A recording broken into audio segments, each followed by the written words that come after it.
రోజూ పరగడుపునే ఓం మంత్రాన్ని పఠిస్తే ఏం జరుగుతుందో తెలుసా? హిందువులు చదివే మంత్రాల్లో ఓం అనే మంత్రానికి చాలా ప్రాధాన్యత ఉంటుంది. ఇది ఏకాక్షర మంత్రం. ఓం లేదా ఓం అని పలుకుతాం. ఈ మంత్రం త్రిమూర్తి స్వరూపంగా చెప్పబడుతుంది. ఆ, ఊ, మకార శబ్దాలతో ఓం ఏర్పడుతుంది. ఓంకారం శబ్దాల్లో మొదటిది. హిందూ మతానికి కేంద్ర బిందువు. దీన్ని పరమాత్మకు ప్రతీక అని చెబుతారు. అయితే దీన్ని పలకడం వల్ల జననావయవాల నుంచి తల వరకు శక్తి చేకూరుతుంది. ఓం పలికే సందర్భంలో మొదట శక్తి జననావయవాల దగ్గర ఉద్భవిస్తుంది. అది అనంతరం జీర్ణాశయానికి, ఆపై ఛాతీకి, అక్కడ్నుంచి తలకు చేరుతుంది.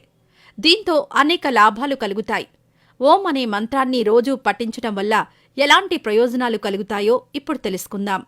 రోజూ ఓం అనే మంత్రాన్ని ధ్యానంలో కొన్నిసార్లు ఉచ్చరించటం వల్ల చాలా శక్తి ఉద్భవిస్తుంది. ఓ దశలో ఆధ్యాత్మిక స్థాయి పెరిగి దైవంతో మన ఆత్మ కనెక్ట్ అవుతుంది. దీంతో ఒంట్లో పాజిటివ్ వైబ్రేషన్స్ వచ్చి అనారోగ్యాలు నయమవుతాయి. ఓం మంత్రాన్ని ఉచ్చరించటం వల్ల ఆక్సిజన్ సరఫరా, రక్త సరఫరా సరిగ్గా జరుగుతాయి. దీంతో మెదడుకు కొత్త శక్తి అందుతుంది. మానసిక ప్రశాంతత లభిస్తుంది.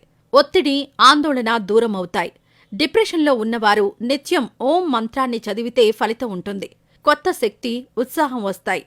చురుగ్గా మళ్లీ ఎప్పటిలా పనిచేసుకోగలుగుతారు.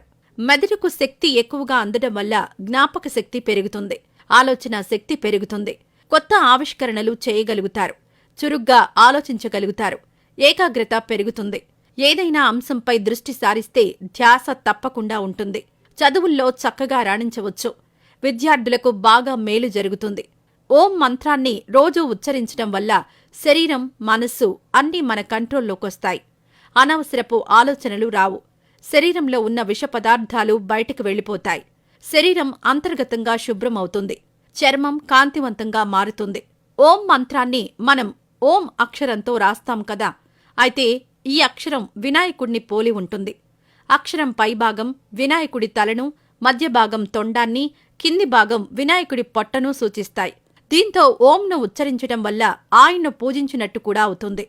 ఇలా చేయడం వల్ల వినాయకుడి అనుగ్రహం కూడా లభిస్తుంది. స్వరపేటిక సమస్య ఉన్నవారు ఓం మంత్రాన్ని పఠించాలి. ఆ సమస్య పోతుంది. మృదువైన కంఠ స్వరం వస్తుంది.